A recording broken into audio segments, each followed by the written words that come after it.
Welcome into the show. The boys are back on That's a Tap. I'm CT with my man DJ. We're here to talk about boxing with the Tank Garcia recap reaction. DJ, how you feeling? I'm feeling good, CT. How are you? Um, yeah, crazy weekend, long weekend for us down here in Mm, in, in Australia. yep. But obviously, a big event. It was a big combat sports day. I would say last Sunday we had the big marquee event, which is Ryan Garcia and Gervonta Davis taking on each other in a catchweight bout. And I think a little bit to discuss on that topic there. Mm, Obviously, we had the UFC event as well, Blades Pavlovich, and then there was a Bellator event as well that I don't think many people realize kind of flew under the radar. Um, mm, but man, we'll be here to talk about boxing today, and rightfully so, because what we witnessed on the weekend was, one of those where we see, and we spoke about this in some of our previous boxing episodes, where, yeah, look, the problems still persist in terms of being able to make these big matchups, but they are definitely on an upward trend. They're on the right trajectory because you do see these big fights getting put together. We saw the Benavides Plant fight that took place. Uh, we saw the Cambosis Haney for the unification belts, and we know Cambosis and Lomachenko are booked in, and we'll talk a little bit about that later as well. mm. But in that same line of thought, and if anything, arguably what we witnessed on Sunday was arguably the one of the biggest events that could have been put together. Right, two undefeated boxers in their prime, right? Two extremely popular boxers. We had Gervonta Tank Davis, and then King Ryan Garcia, right? Both Mm. undefeated fighters, both put their O's on the line, and jumped into that cage or ring, I should say. I keep saying cage, ring, and obviously battled it out. There was a lot going on leading up to that fight. There was a lot of media, a lot of drama. Um, and look, eventually we got to see the fight, which is the big thing, right? It's we see sometimes some of these big announcements lead to frustration because we never see that come to fruition. Usyk Fury being one of the key ones that come to mind, right? And then the Terence Crawford and Errol Spence Jr. fight is another one in boxing that we've been teased about it, and we've been made to wait for it, but we just don't seem to be able to get that going. But hey, what do you think of the fight, CT? Did you catch the fight, and what did you think, and were you surprised? I caught the fight, absolutely. I was hyped. It was one of those things where, we needed to see this fight. So I was excited. The day finally came, and I wasn't surprised. I think did hope that it was going to be a closer fight. I did. I'm a big fan of Garcia, big fan of Tank, Yep. Gervonta Davis, but of course, wasn't surprised with the way it unfolded. Um, Obviously, I think the seventh round, it was a one-sided fight leading up to that point, and I think, yeah, Yep. the body shot though was a bigger surprise. What did you think? Yeah, man. Look, I was not surprised at the way the fight ended. The reason I'm saying that is, that if you look at kind of analyze what Gervonta Davis's strength is, that is, is power shots. He is Mm, extremely powerful for that weight class, the 135-pound division. Um, and from the very get go, he sort of established his dominance, right? We know Ryan Garcia is known for his killer left hook, and we've mm, seen him put people away with that, right? But outside of that, he's got like extreme speed, yes, but we haven't really seen anything much from him or from his toolkit, right? And we haven't, to be fairly honest, we haven't had the need to, right? Because that's how he's been, putting away his opponents. And Gervonta Davis, we've seen even in his last two fights, right? It was another Garcia, right? He knocked out and then there was Rolly Romero before that, who he knocked out as well. We've seen that he's knocked out because he's made them eat canvas straight away, and we knew this power. Everyone knew this, right? And then in that second round, when he slips that hook and lands a counterpunch, sends Ryan Garcia to the canvas, and I think that was the changing point in the fight for me because Ryan Garcia hadn't faced anyone that hit like that, right? And let's not forget, Ryan Garcia is actually going down a weight class, right? Mm, And I want to talk a little bit about the weight class and then the thought process behind that. But purely from a fight perspective, yeah. So he's going down a weight class. You know, Ayers he's drained himself, and there's this whole drama about the rehydration clause, and then yeah, like he gets grounded in round two, and then we saw he was somewhat hesitant. Right, his game plan was out the window. Like now he's got a lot of things to think about. He knows that he can get knocked out cold, and he was being cautious. I mean, at no point in that fight did I think that Ryan Garcia showed anything to say that he's in the fight. I thought it was a very dominant performance by Gervonta Davis, and coming close to the fifth, sixth round, I just thought, look, you know, an end is imminent anytime, right? And you know, it just goes to the body and that's it. And obviously Ryan Garcia took a knee, mm. seventh round TKO, and man, that's it. And I think it was very clear by the end of that fight who the better fighter was. Yeah, without a doubt, without a doubt. The power you mentioned, the left hook that Tank is well known for, but the agility of Garcia, the speed, you know, Yeah, did you feel like that was something that he would be able to counter, or did you always feel like I mean, he was he eventually gonna was. get knocked out? I don't think, correct me if I'm wrong, but I don't think Garcia landed any hooks, flush or Mm, straight. I think Tank was able to see them coming. He was weaving in and out, up and down, and he was able to avoid those and sort of land his shots and dictate the fight. yeah. As I said, look, I think first round was somewhat like probably the closest round in the fight if you really think about it. And then when that second round knockdown happened, probably got Garcia nervous and probably was not. He was somewhat gun shy as well. I think there was one judge, if I'm not mistaken, who gave the. Actually, no, two judges gave the first round to Ryan Garcia, but after that it was all Tank Davies on the scorecard. Uh, Other than there was some weird ones where the third round was given to Garcia by a judge, and then the sixth round. Nonetheless, right, I think it Yeah. was just a dominant performance by Tank Davis, and he kind of was able to showcase, look, why one of the big topics in this leading up to this fight is who's the face of boxing, right? Mm, Well, we got these two guys who are extremely popular among the boxing masses, and to be able to sort of in an unspoken way, that title was put up on the line too, like who's the face of boxing, and look, as per this fight, definitely, Gervonta Tank Davis came out on top. Um, but let's not forget there are some key players in that division, who are arguably, really, really good as well. But it bodes well for that division and boxing because you can now see some exciting fights that could take place and that can be put together. Um, mm. but yeah, CT, I had this question. The weight division was a catch weight bout, right? Because as of recently, Ryan Garcia has been fighting at light welterweight, which is that 140-pound division. And Tank obviously fights at the 135-pound division. And if I am not mistaken, he does hold the WBO belt. WBA, sorry. Okay. So Yep. WBA champion, right? So Yep. he fight that's his regular weight class, and this fight was decided to be contested at 136-pound catchweight, which is obviously a lot more closer to the 135-pound division. What are your thoughts on that? Look, great question. Look, I'm a fan of consistency. I will say that.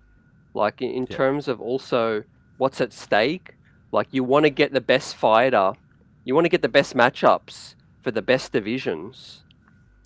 For me yeah, personally, you know, yeah, and also these clauses and things that can upset the balance. To me, you could leave the fight with an asterisk yeah. on it. What are your thoughts? Yeah, I know there was much made about this rehydration clause. Obviously, it was a strategic decision. They know that Garcia is the bigger fighter, coming down in weight to face a very dominant, very skilled boxer, and adding that rehydration clause and preventing the fighter from rehydrating is somewhat. impacts sorry, his ability to fight, to his usual capacity as well. But having Mm, said that, I just think the way the fight panned out, yeah, maybe look, his ability to take the shots because he was rained out could have been lessened. But again, skill for skill as well. I just thought, Tank Davis outshined him, and that was that. But yeah, look, I would have preferred for that to happen.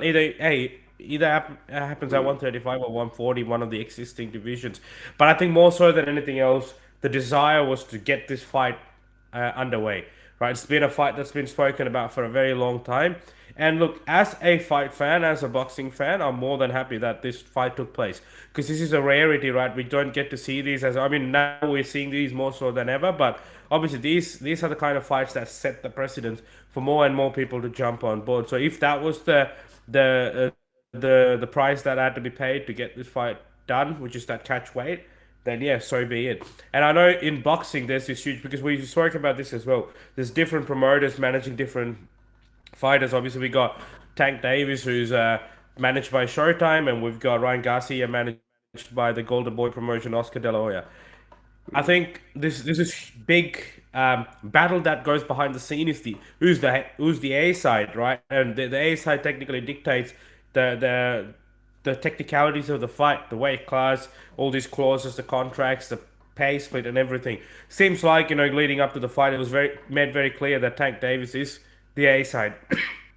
And I think Yeah, the A side is determined by how much eyeballs you're able to bring in, and sort yeah, of your popularity plays a big part too. So I think in that yeah, sense, they were able to do that, and it came down to the other fighter and their camp to either agree or disagree. And I think kudos to Ryan Garcia for saying, "Oh, look, you know what? Doesn't matter. Put your rehydration clause in. I'll come down and wait. Let's fight. Let's get this fight going." But I'll be very keen mm, to see how this fight goes at 140 pounds, yeah, right? Which is the one division up, right?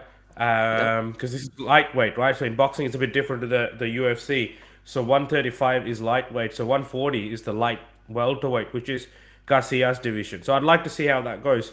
But again, having said that, it did seem like um, Davis was able to outskill Garcia as well. So, and I mean, really, when you think about it, it's 5 pounds, right? Like 5 pounds is what, 2.5 kilos or yeah, something not along the lines much. of that, right? Yeah. So much. Like, I mean, sometimes I eat a big meal, I have some fried rice, and I weigh an extra two a kilos, big, So, a big liter of liquid, yeah, yeah, that's it. So, you know. so it's a bit interesting. Like, I mean, I know one side we're talking about how much did that all impact the fighter, but at the same time, is it such a big difference, right? But where this is a very interesting topic, weight divisions and weight cuts, because it also comes down from where are you cutting the weight from, right? And I think we can speak more confidently based on the knowledge we have of the UFC, right? Which is some fighters we've known, like Alex Pereira, for example, he weighs somewhere north of 210 to 250 pounds.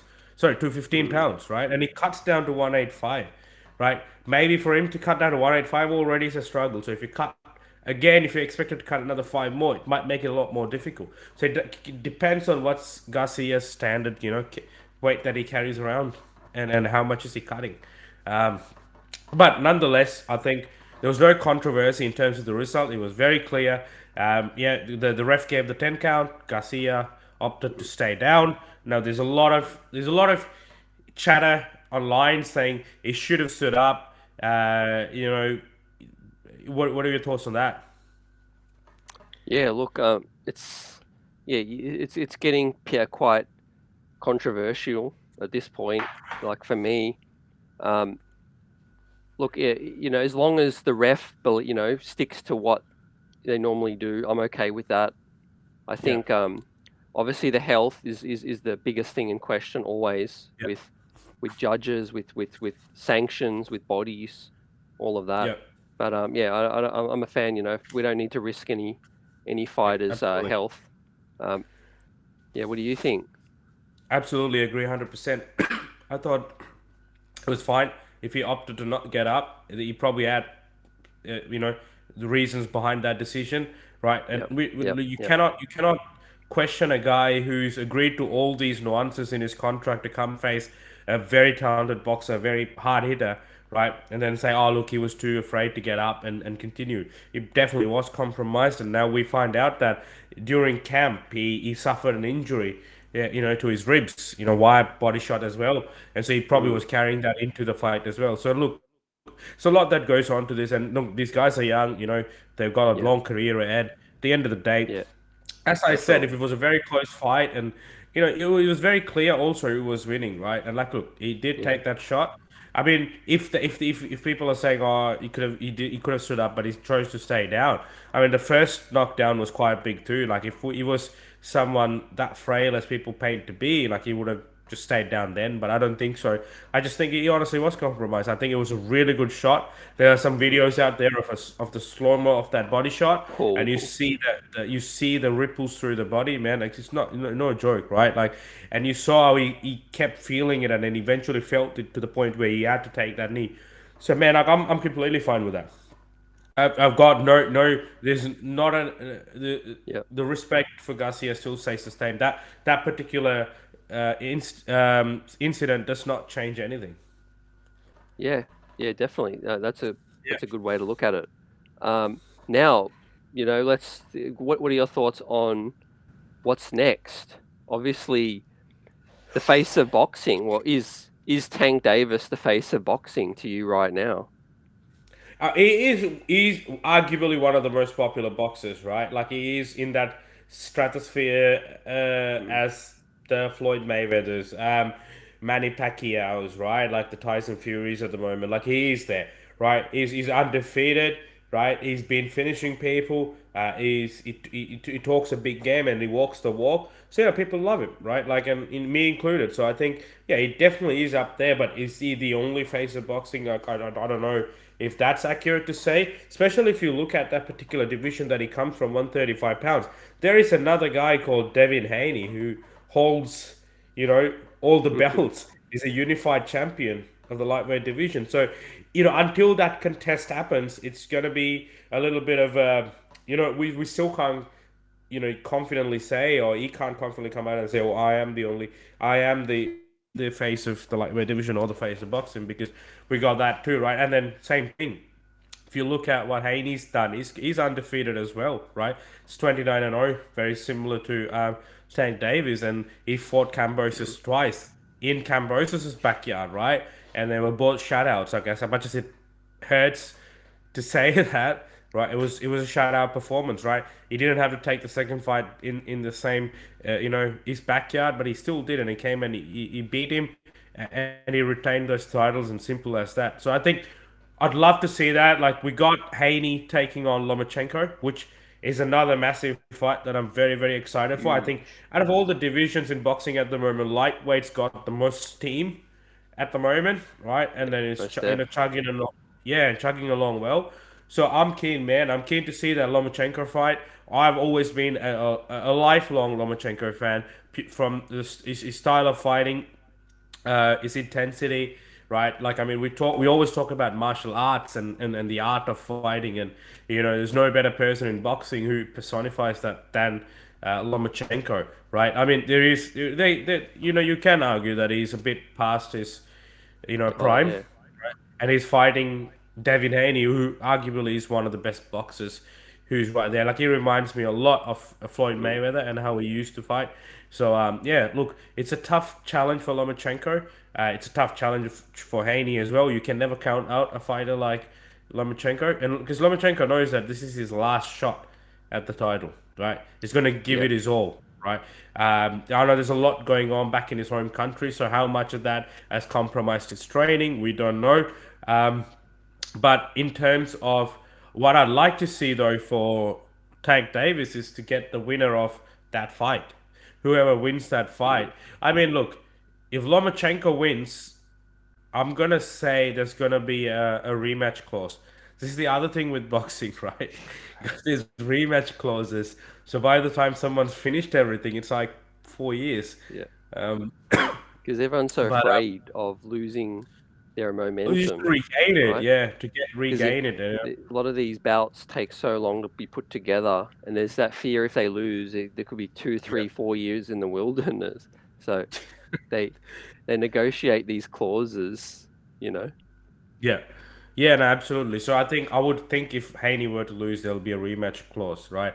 But regardless, whether Mm, Tank Davis opts to take another fighter, um, and in the meantime, if that were to happen, or if Haney wins, it's pretty straightforward, right? You just do a Haney Garcia, sorry, Haney Tank Davis.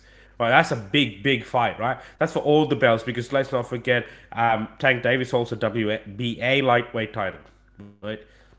Again, I'm still trying to get my head wrapped around all these different divisions within the same division in terms of championships, but in boxing is, yeah, yeah, that'll be a big fight, man. Like it's not just two undefeated fighters, but two very skilled undefeated fighters going for all the marbles, right? And that's what it is. Um, yep. but here's the thing, like, do you think? And I'm gonna be very cryptic with this question, and let's see if Ooh, you can pick out the fighter. I believe, right? I believe there is a dark horse in the division, right? Somewhat new yep. to this division, is come up from a lower weight class into this weight class, who I feel is going to make a lot of waves in this division. Do you Ooh. know who that is? Let me think. Do their initials go by SS? Yes. Yep. Yep, You got that that's the right, City. one. You got it on the money. Yeah. Yeah. So Shakur Stevenson, man, like, and like he had his debut fight against what's his name? Yoshino. Sorry if I get this name wrong. But yeah, like, he knocked him out. Let me just get that name correct. Yep. No, yeah. So yeah, so Like that seems to be the name that a lot of people are looking at with the yeah. Tank Davis win, and what people really are clamoring for next. You know. Yeah, and then he's 20 and 0 at the moment, extremely young, very talented, very technical. You see his fight, he's extremely technical. He's extremely technical. One of the most technical boxers out there. He came up from the super featherweight division, right? Obviously, he was like, look, this weight cut, everything. Now I'm out of it. I'm gonna go one up, right? And he came into the killer division, that is 135-pound division, which is the lightweight division in boxing, and he fought Yoshino and he TKO'd him in round six, man, right? Mm, So, and he's there too, right? So the only thing I would then suggest is if Lomachenko were to win and they were to go ahead with a rematch, that'll take another 6 extra months, right? Why not make Tank Davis versus Shakur Stevenson, right? yes. Sign me up. That'll be good. I don't know. I think I'm correct in saying this. Shakur Stevenson used to be sparring partners with Devin Haney. Yep. I heard. Yeah. So, And look, so yeah, look, do you think it interesting gets times. done? The Shakur Stevenson Tank Yeah. Davis. What are the chances? I don't know, man. Like with boxing, I'd always be saying 50-50, but um, I think they will see only because there's only what 3 weeks left. It's the 20th of May is when the fight's taking place. Haney Lomachenko, right? So they'll Yep. probably wait it out, see what the outcome of that fight is. I think if Haney wins, they'll probably try and make that fight. Who's Haney managed by Top Rank and Mm, Showtime. I don't know, man. There's so much politics in this. But mm. hey, one of the fights pre-fight that really excited me was the final press conference before the fight when Leonard Ellaby and Oscar De La Hoya were going at each other, man. That was, if you haven't seen that interaction, you gotta see it. It was extremely funny. Well, I heard Oscar actually, DJ. Want to get your thoughts on that. I heard that Oscar needed to leave the arena. You know, there was some death threats Oh, and really? stuff. No, I did not know that. Yeah, I just read that I did not today. know that. What are your thoughts? But Oh, he was, obviously the Bernard Hopkins thing as well. yeah, there was some controversy there. Obviously, um, Tank Davis didn't like being touched by him during the face-offs.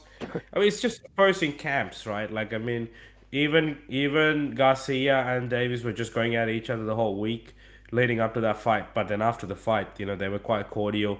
Um, So I think it's just a spur of the moment, adrenaline rushing, and you know, you look at everyone as the opposition camp, like we're at war against you, and that's what it is. So I did not know about this Oscar De La Hoya. I don't know. I will wonder what that was. Yeah, well, he got yeah several death threats, so he had to leave the arena. So that's all I know about it. But yeah, obviously that's just Interesting. silly, unfortunate That kind is of stuff. unfortunate. I But mean, when you're in his position, you don't take any chances. You get out of yeah, there. yeah, I So know. um, Unless you're Nate Diaz choking people out on the oh streets, man, this guy. He chalked out the. I don't know if you heard of him. This guy's name. yeah, This is Rodney something, and yeah, he's a Logan Paul lookalike. And I yeah. don't know what happened or what led to it. The video is quite shaky, but then he's talking to him, and then he pans out and pans in, and you see Nate Diaz choke him out and chuck him on the floor. But he's been charged, which is quite unfortunate. So he's and Ooh. there's a warrant out for his arrest at the moment.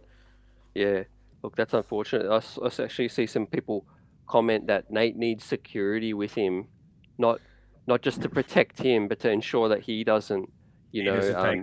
take the bait because he's one of these days it may, come to unfortunate situation where, worse things come of it, and Yeah, when people try to pick you every time everywhere you go, yeah, you've got to make sure that, you're not putting yourself in those situations. So yeah. yeah, No, I always agree, yeah, man. carry yourself with some company. But Yeah. yeah, anything else you would like to mention before we head to the next episode? No, I think it was a good week for boxing. I think Mm, if I hope a lot more other promoters take a page out of this and continue to put on the big fights, right? Because the fighters are not going to be in their mm, prime forever, right? So when they're in their prime, sometimes there's a lot of owners on this or next to their record, right? Like 29-0, 30-0. Yeah, that's good. Don't get me wrong, but yeah, sometimes it's more than that, right? You could fight lesser fighters and keep piling up those records, but at some point it needs to be. You need to consider that UFC model where if you're in the ranking, you're considered the next best, the best fight the best. Right? That's how you remain champion. Champion means I'm the best out of the lot. How can you determine yourself to be a champion if you're not fighting the best? And this is in no way a mistake of fighters. It's just because there's so many promotions involved and so much politics in it, right? I mean, I've still got hope, and I'm hoping that the Usyk Fury fight takes place. Like, I mean, unify those belts, right? mm, And then like the Joshua Wilder. I don't know. There's rumors now that Fury's fighting Ruiz in June, if I'm not mistaken. Um, Still yeah, unconfirmed, but yeah. mm, Look, but let's see. Let's see. We've also got Cambosis, who's come out and said, "Look, I want to get my title. I want to get my title run again. I want to get back onto the top." And I think he's gonna fight Maxi Hughes, the Brit, right? yeah, So, yeah. Look, it's a good time for boxing, but I just hope they keep doing these big fights, right? You know what I yeah. mean? I think yeah, So, the UFC is piling more pressure on, so I think we'll get there. I think, yeah, but obviously, yeah, this lightweight, the heavyweight, there's always eyeballs. There's always that marquee lure, and yeah, I think we're gonna, yeah, hopefully see some of these big ones, Canelo, yeah, um, coming up. But yeah. DJ, awesome chopping this thing up with Tank Davis, Garcia, reaction, and let's talk about the next big fight soon. Be well. This one's a wrap on That's a Tap. Catch you later, guys.